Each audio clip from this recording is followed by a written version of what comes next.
నమస్తే, welcome to our channel. నేను సిరి.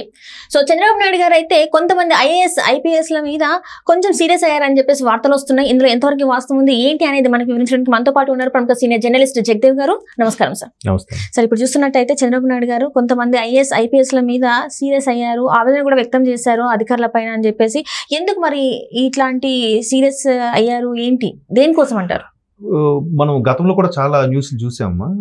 IAS అంటే ఐఆర్ఎస్ అన్నట్టు అయిపోయి అన్నట్టుగా ఒక 40 ఏళ్ళ రాజకీయ అనుభవం, ఒక 14 ఏళ్ళు ముఖ్యమంత్రిగా పనిచేసిన వ్యక్తి ఈరోజు ముఖ్యమంత్రిగా అధికార హోదాలో ఉంటూ ఐఏఎస్ ఐపీఎస్ అధికారులతో సమీక్షా సమావేశం నిర్వహించేటప్పుడు ఒక రకమైన సీరియస్ అనే కన్నా ఆవేదన వ్యక్తం చేశారంట.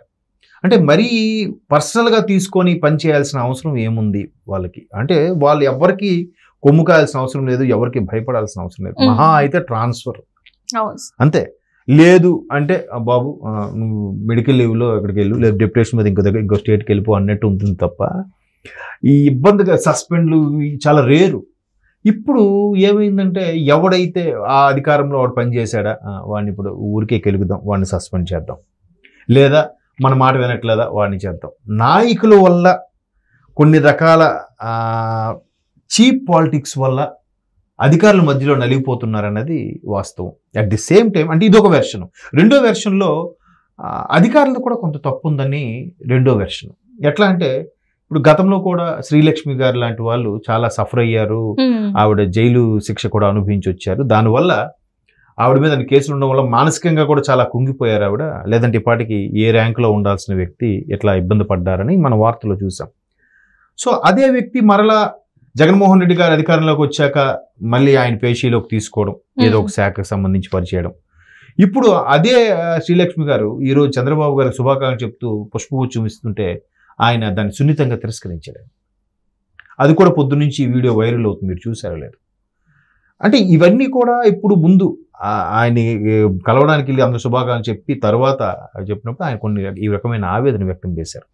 అంటే 2019 తర్వాత చాలా సినారియోస్ మారిపోయాయి రాజకీయ పరిస్థితుల్లో కానీ, అధికారుల్లో ఉండే నిబద్ధత విషయంలో కానీ, లేదా మరి మేబీ వాళ్ళు ప్రెషర్ అని కూడా అనుకోవచ్చు. ఇప్పుడు అధికారులు కొంతమంది నిజంగా స్ట్రిక్ట్గా ఉంటారమ్మా, వాళ్ళకి ఏదో థ్రెటనింగ్ ఉండొచ్చు, లేదా కుటుంబం చూపించి బ్లాక్మెయిల్ చేయొచ్చు, లేదా ఇంకేదో విషయంలో ఇరికించవచ్చు. ఇప్పుడు చంద్రబాబు వారి హయాంలో ఇంటెలిజెన్స్ వింగ్కే ఐజీగా చేశారనే కదా ఆయన నాగేశ్వరరావు గారు, ఆయన పేరేంటి, వెంకటేశ్వర గారు, ఏబి వెంకటేశ్వర గారు. ఆయన్ని ఎంత ఇబ్బంది పెట్టారు.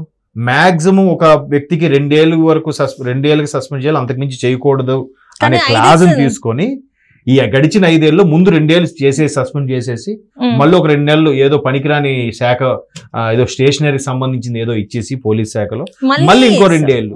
దానివల్ల 4 ఏళ్ళుగా ఆయన ఎంత క్షోభపడి ఉంటాడమ్మా, ఎంత మనోవేదన గురై ఉంటాడు ఆయన. సో ఇట్లాగా అది జరిగింది. మేబీ ఆయన చేసిన తప్పు ఏంటి? పోనీ నిజంగా తప్పు చేశాడు, వద్దు తీసేయండి, పక్కన పడేయండి, ఆయన వేరే రాష్ట్రానికి పంపించేయండి, ఇజ్రాయెల్ నుంచి లేదా అని చెప్పేసి అన్నారు. కానీ ఇక్కడ ప్రూవ్ అవ్వలేదు కదా సార్. ఆ ప్రూవ్ అవ్వకుండా అది ఇక్కడ తెలంగాణలో ఆయన పేరు కూడా అదే అని చెప్పేసి అన్నారు. కోర్టు ఆదేశించినా కూడా ఇవ్వలేదు. అదే అంటున్నానమ్మా, వెళ్ళిపోతే వీడు ఏదో సినిమా ఉంటుంది, కళ్యాణ్ రామ్ గారి సినిమా, నాకు బాగా గుర్తుంది. వాడు ఎంపీగా ఉండి వాడు పోలీస్ ఆఫీసర్ని ఇబ్బంది పెడదామంటే పక్కన వేరే మంత్రి, రాష్ట్ర మంత్రి ఒక ఆయన వచ్చి, అయ్యా మీరు ఒప్పుకుంటే చెప్పండి, వీడిని ట్రాన్స్ఫర్ చేసేద్దామంటే వద్దు, ట్రాన్స్ఫర్ వద్దు, వీడు ఎక్కడే ఉండాలి, ఎక్కడే ఉండి మన చెప్పు కింద నలిగిపోవాలి, మనం టార్చర్ పెడదాం అని అంటాడు. పటాస్ సినిమా ఏదో ఉంది. సో అట్లా మేబీ అట్లాంటి మెంటాలిటీ ఏమో, అక్కడే ఉంచి వాళ్ళకి ఇబ్బంది పెట్టాలి. వీడు పక్క రాష్ట్రానికి వెళ్ళిపోతే వాడి మీద అజమాయిషీ చలాయించడానికి ఏమి ఉండదు కదా. పైగా ఐఏఎస్ ఐపీఎస్ ఆఫీసులకి ఎవరిని అజమాయిషీ చలాయించలేరు. ప్రభుత్వం ఉన్నంత వరకు బాబు ప్రభుత్వ శాఖకు పని చేయాలి కాబట్టి, వాళ్ళ విధి కాబట్టి కొంచెం నయాన భయాన్ని చెప్పి చూడొచ్చు అని. అందుకే మళ్ళీ వీళ్ళు వాళ్ళ చెప్పు చేతిలోంచి దాటిపోతే ఇబ్బంది అని అక్కడే ఉంచి మళ్ళీ వేరే శాఖ ఇచ్చి ఇంకో 2 ఏళ్ళు సస్పెండ్ చేయడం, ఇలాగ చాలా ఇబ్బంది పెట్టారు. ఆయన చేసింది ఏంటి? ఇంటెలిజెన్స్ వింగ్గా పనిచేయడం. ఇంటెలిజెన్స్ వింగ్గా పనిచేయడం అంటే ప్రతిదీ ఏం జరుగుతుంది, ఎక్కడ ఎలా ఉంది, రాష్ట్ర పరిస్థితులు ఏంటి, అలాగే ఆ అధికారుల భద్రత వ్యవహారం ఎలా ఉంది, రాజకీయ నాయకులు పదవిలో ఉన్న ముఖ్యమంత్రులు కానీ గవర్నర్ కానీ వీళ్ళ సెక్యూరిటీకి రీజన్స్ ఎట్లా ఉన్నాయి ఏంటి అనే దాని మీద ఎప్పటికప్పుడు అప్డేట్ చేసుకుంటుంటూ శాంతి భద్రతలు కాపాడుతూ ఉండాలి. ముందుగానే పసిగట్టగలగాలి ఏవైనా అవాంతరాలు వస్తున్నాయి శాంతి భద్రతలకు సంబంధించి. అది ఆయన చేసిన పని. సో ఇది ఖచ్చితంగా బాబు గారికి ఫేవర్గానే పనిచేశాడు అని కక్షతోనో మరే ఇతర కారణాలతోనో చేశారు. సో అట్లాగా చాలా మంది అదయింది. ఇంకొంతమంది అధికారులు ఏంటి, ఎందుకులే మళ్ళీ మేబీ ఏబి వెంకటేశ్వర లాగా మన పరిస్థితి అయిపోతుందేమో అనుకొని ఈ సంజయ్ రావు ఎవరెవరు ఉన్నారు కదా, సంజీవ్ ఆయన అదే సిఐడికి చేశారు ఆయన, ఆ తర్వాత అదే అస్సాం ఎక్కడికో ట్రాన్స్ఫర్ అయిపోయారు.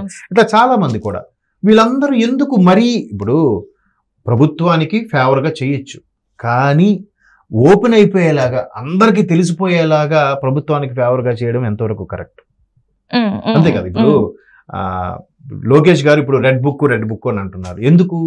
ఇప్పుడు సార్ పైనుంచి మీరు ఇప్పుడు వెళ్తే రోడ్డు మీద నుంచి వెళ్తే శాంతి భద్రతల ప్రాబ్లం వస్తుంది, చాలా ఇష్యూస్ గొడవలు అవుతాయి, ప్లీజ్ మీరు వెహికల్ ఎక్కండి, ఇంకేదో చేయండి అని అనలేదు.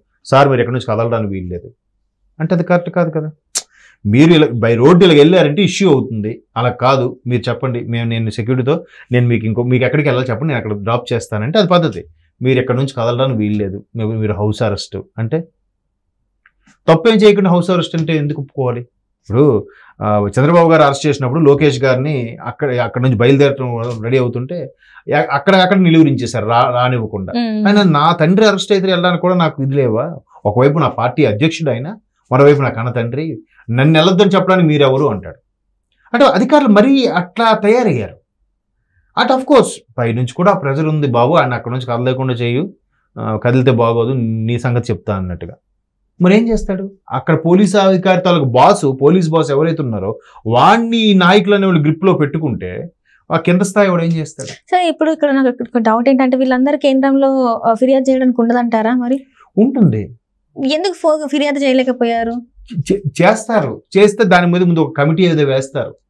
లేదా సార్ అక్కడ నుంచి అవునా సస్పెండ్ చేయాలంటే ఈజీ అవుతుంది, లేదు ఆడి మీద బాగా చర్యలు తీసుకోవాలంటే ఒక కమిటీ వేయాలి, ఆ కమిటీలో వాడు ఎక్స్ప్లెనేషన్ ఇచ్చుకోవాలి, అది నిజ నిర్ధారణ అవ్వాలి, అప్పుడు చర్యలు తీసుకుంటారు. ఇదంతా ఎప్పుడు జరుగుద్ది? ఎవరు ఫేవర్ వాళ్ళు చేసుకుంటుంటారు కదా. దానికి తోడు వీళ్ళని అసలు బీజేపీ ప్రభుత్వం గత 5 ఏళ్ళకు కొమ్ము కాసింది, చాలా ఫేవర్ గా ఉందన్న వార్తలు కూడా ఉన్నాయి. మేబీ మరి ఎందుకు మీరు అన్నట్టు కంప్లైంట్ చేసుండ్రా, చెప్పుండ్రా, ఎందుకు ఎవరిని మార్చలేదు, ఎందుకు చేయలేదు? ఎవరు మార్చాల్సిన పని ఎవరిది? ఇక్కడ ఎంత దారుణంగా కంప్లైంట్ వస్తున్నాయి, వీళ్ళు ఏకపక్షపాతంగా వ్యవహరిస్తున్నారని చెప్పి వీళ్ళు కేంద్రానికి ఫిర్యాదు ఇచ్చే ఉంటారు. ఎందుకు ఇవ్వకుండా ఎందుకు ఉంటారండి? ఎంపీలైనా ఇచ్చే ఉంటారు కదా, ఆ పార్లమెంట్ సాక్షిగా కొన్ని సందర్భాల్లో మాట్లాడారు కదా రామ్మోహన్ నాయుడు లాంటి వ్యక్తులు. మరి అయినా ఎందుకు చర్యలు తీసుకోలేదు? ఎవరిదా వైఫల్యం? అది మళ్ళీ వేరే సబ్జెక్ట్. మేబీ బీజేపీ వాళ్ళు సపోర్ట్ ఇచ్చారని అంటారు అందరూ. అందుకేనేమో చాలా వరకు కూటమి ఏర్పడే వరకు కూడా చాలా మంది అధికారులు ట్రాన్స్ఫర్ తీసుకోలేదు. చాలా మంది అధికారులు కూడా ట్రాన్స్ఫర్ అవ్వలే. అంటే ఈ రకమైన ధోరణి అయితే లాస్ట్ కూడా సిఎస్ మీద కూడా కంప్లైంట్ ఇచ్చినా కూడా సిఎస్ ని మార్చాలి ఎంత చేసినా కూడా ఎంత అసలు సిఎస్ గారిది వేరే లెక్కలేండి. ఎందుకంటే అన్ని శాఖలకి సంబంధించినవి ఏవైతే ఉన్నాయో దారి మళ్ళాయో లేదంటే సద్వినియోగపరిచారో దుర్వినియోగపరిచారనే అంశం మీద అన్నిటికీ క్లియర్ పిక్చర్ ఒక సిఎస్ గారి దగ్గర ఉంటుంది. సో ఆయన మార్చేస్తే నెక్స్ట్ సీన్ లో ఏ సిఎస్ వచ్చినా ఆయన హయాంలో లేని జరిగినవి నాకు ఎలా తెలుస్తాయి సార్ అంటాడు. మేబీ గత హయాంలో జరుగుంటాయేమో సార్ అన్నట్టుగా అంటాడు. ఇప్పుడు ఈయనే ఉన్నానుకో, నీ హయాంలోనే జరిగింది, మీరే చేశారు, ఎవరు చేశారు చెప్పండి, ఎవరికి ఇచ్చారు చెప్పండి, ఇట్లా ఉంటది కదా, క్లారిటీ ఉంటుంది. అది కూడా బాబు గారు గ్రేట్ ఎకనమిస్ట్. ఆయన ఆర్థిక వ్యవహారాలు ఆర్థిక లావాదేవీల విషయంలో ఆయన గ్రేట్ ఎకనమిస్ట్ కాబట్టి మేబీ అందుకే ప్రెజర్ చేయలేదేమో అని నేను అనుకుంటున్నాను చీఫ్ సెక్రటరీ విషయంలో. అట్లాగా మొత్తానికి ఈ అధికారులందరూ కూడా ఒక పార్టీకో లేదా ఒక వ్యవస్థకో కొమ్ము కాయడం అనేది నిజంగా అసలు భారతదేశంలో అత్యున్నత ఉద్యోగం కదా ఐఏఎస్ అనేది. అంటే ఉద్యోగాల్లో సంబంధించి ప్యాకేజ్ గురించి నచ్చట్లేదు, పొజిషన్ గురించి చెప్తున్నాను. ప్యాకేజీలు అంటే ఇవాళ సాఫ్ట్వేర్లో కూడా కొన్ని ల్యాక్స్లో పెట్టుకుంటున్నారు. సో పొజిషన్ పరంగా ఐఏఎస్ తర్వాత ఐపీఎస్ వీళ్ళు అంటారు కాబట్టి అటువంటి వాళ్ళు మీరు ఎవరికి కొమ్ము కాయాల్సిన అవసరం లేదు.